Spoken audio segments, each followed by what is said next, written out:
Et salut vieux, j'espère que tu vas bien. Bienvenue chez les Storytellers. J'ai un train à choper là, donc je vais essayer de faire vite avant qu'il arrive. On a environ 6 minutes. Comment est-ce que tu peux faire un appel à l'action qui hypnotise les gens? Un appel à l'action qui pousse vraiment à l'action, tu vois. Le genre d'appel à l'action un peu mystique, magique et tout. Là tu dois te dire, ouais Egon, de quoi tu parles? C'est pas possible ton machin et tout. Ou alors, explique quoi. Je vais te raconter, je vais te dire comment tu peux faire. Mais pour ça, il faut que je te raconte une histoire. L'histoire de l'appel à l'action qui a changé ma vie en fait. Honnêtement, si je suis là et que je fais cette vidéo là en ce moment-là, c'est parce que à un moment dans ma vie, il y a eu un moment précis où quelqu'un a fait un appel à l'action sans le savoir vraiment, je pense, et ça a complètement bouleversé ma vie en fait. Et après coup, tu vois, maintenant, ce matin, en fait, je me suis posé, j'ai réfléchi, j'ai essayé de me souvenir un petit peu de la scène et tout, et je me suis dit, ah ouais, c'est comme ça, en fait, c'est à cause de ça que ça s'est passé. Et aujourd'hui, je vais essayer de te le transmettre. Pour ça, il faut qu'on retourne en arrière. Donc, laisse-moi te donner un petit peu de contexte. En 2015, été 2015, j'ai passé mes vacances en fait à bosser en intérim. J'ai fait du déménagement, j'ai bossé en chantier, j'ai bossé dans un magasin pour déstocker du poisson. Enfin, vraiment pas mal de jobs un petit peu hardcore. Et je faisais tout ça dans un seul but en fait, c'était gagner de l'argent pour pouvoir faire la fête et pour pouvoir rester le plus loin possible d'une question qui me taraudait l'esprit à cette époque-là. C'était qu'est-ce que je vais faire de ma vie, tu vois. Je sais pas si tu as déjà été dans ce spot-là à un moment de ta life, mais c'est pas quelque chose qui est c'est pas une sensation qui est agréable de pas savoir ce que tu veux faire. Je pense qu'on s'est tous retrouvés dans ce cas-là, tu vois. Et voilà, et j'étais vraiment paumé à cette époque-là.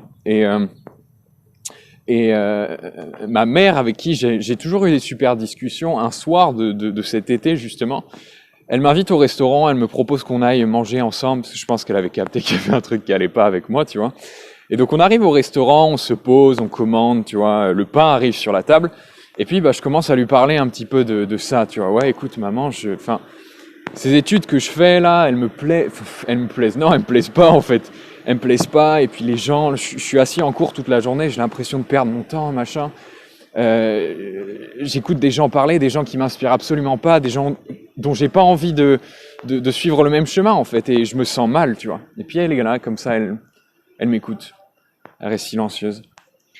Et puis quand j'ai fini mon histoire, t'as la serveuse qui nous amène les plats à ce moment-là, tu vois. Elle commence à me parler, elle me raconte son histoire à elle en fait. Son histoire de où elle était elle quand elle avait mon âge, donc à 18 ans. Ma mère était en Slovaquie.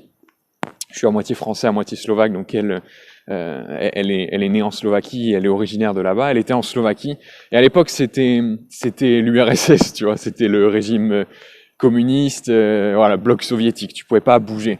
Mais elle a quand même réussi à sortir en fait. Et elle est partie voyager à 18 ans. Elle s'est presque échappée. Elle est partie voyager.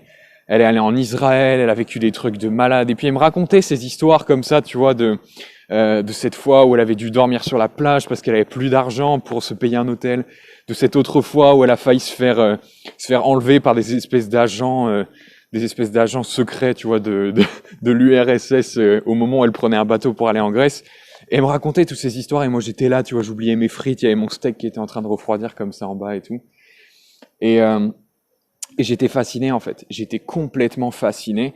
Et j'étais absorbé par ce truc-là. Et puis, elle me racontait ces histoires. Et au fur et à mesure, le seul truc qui me venait en tête, c'était, mais putain, mais c'est ça que je veux faire. Je suis dans une période de ma vie où, tu sais, t'as 18, 19 ans, 20 ans.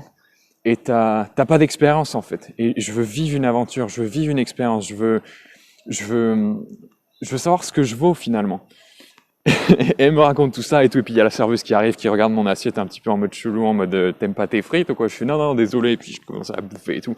Mais c'était resté dans ma tête. Et puis ma mère finit son histoire, et c'est là qu'elle me dit, et pourquoi tu partirais pas voyager, toi? Pourquoi tu partirais pas?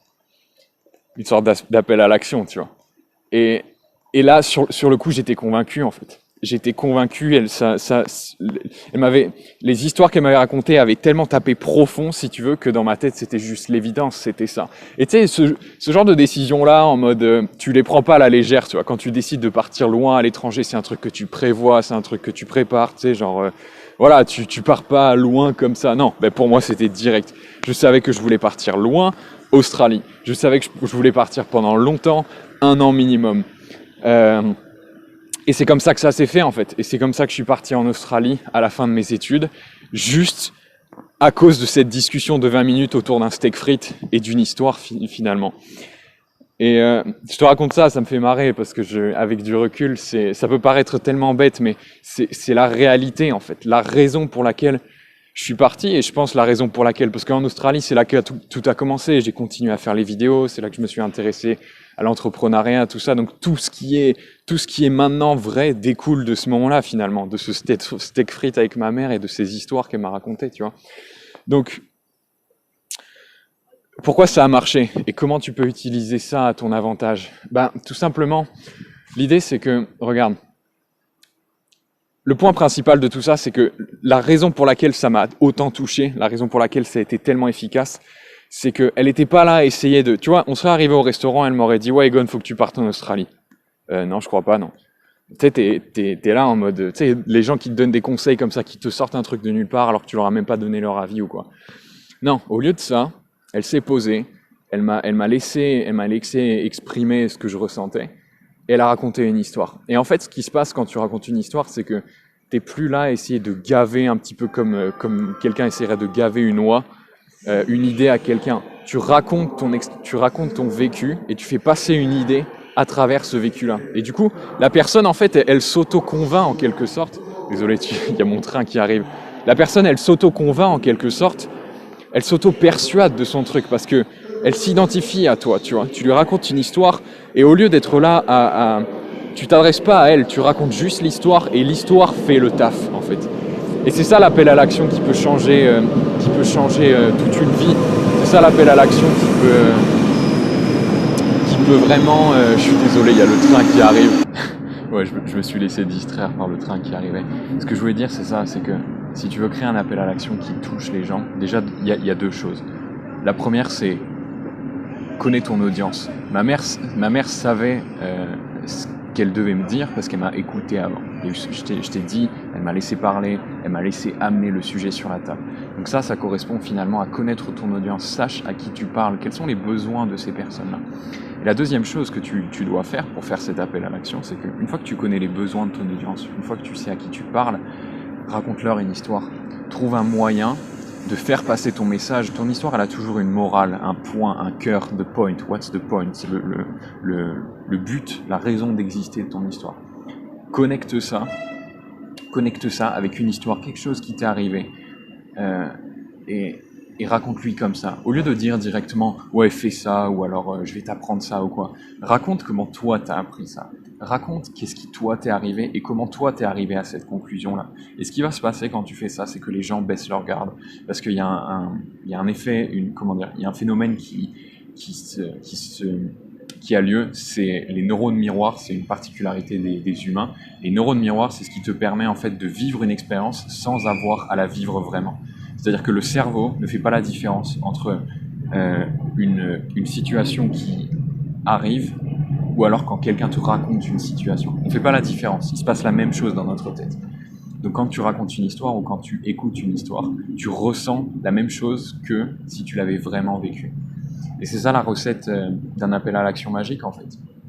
C'est-à-dire c'est pas juste l'appel à l'action, c'est pas juste une technique, c'est pas des mots, tu vois, c'est pas 3 mots magiques que tu dois dire dans tel ordre pour pouvoir faire en sorte que les gens passent à l'action, c'est pas ça. C'est plus comment tu amènes le truc. Et finalement ton appel à l'action, ça c'est tout le contenu en fait, c'est toutes tes histoires. Et quand tu racontes des histoires, les gens agissent, ça touche les gens. Et ils prendront peut-être pas l'action sur le coup, tu vois, si tu demandes une inscription ou faire un achat ou quoi. Peut-être que sur le coup ça marchera pas. Il faudra que tu fasses 1 mail, 2 mails, 3 mails, 1 vidéo, 2 vidéos, 3 vidéos. Mais c'est un effet bélier en fait. C'est un bélier qui tape sur une porte. Et tu continues.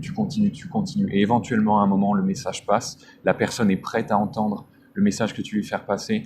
Tu racontes la bonne histoire qui touche vraiment le point précis. Et là le mec se dit ah ouais c'est sûr. Ça y est, c'est le moment, tu vois. C'est avec lui que je veux bosser. C'est ce produit que je veux acheter. C'est à lui que je veux faire confiance. Voilà, vieux. Écoute, ça m'a fait plaisir de te parler. C'est la première fois que je sors depuis le confinement, là. Je dois aller chercher un câble internet parce que j'ai pété le mien ce week-end et je peux pas bosser. Donc, ouais, je suis un peu en mode territoire zombie. Tu sais. Mais écoute, moi, c'est ce que j'apprends, si tu veux, c'est ce que j'apprends à mes potes storytellers. Si tu veux en apprendre plus, t'as une liste. T'as une liste, c'est ma liste de potes storytellers dans la description. C'est tout simplement des mails. Tu t'inscris, tu reçois un mail chaque jour. Et si t'as aimé ce concept, des concepts comme ça, j'en envoie tous les jours. Et tu peux vraiment, c'est tout simplement un endroit où tu peux apprendre à améliorer tes contenus, les rendre plus persuasifs et te démarquer en fait sur YouTube. Parce qu'aujourd'hui, on est dans une guerre de l'attention.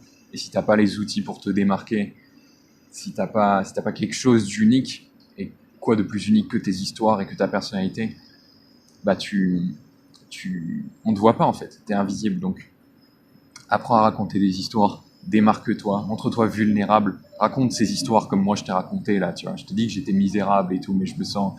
Est-ce que c'est pour autant que tu me vois comme un mec paumé ou quoi? Je pense pas, tu vois. On a tous vécu ça. Donc, yes, capte ce truc. T'as une liste dans la description, inscris-toi si ça t'intéresse, et moi je te dis à la prochaine. Ciao.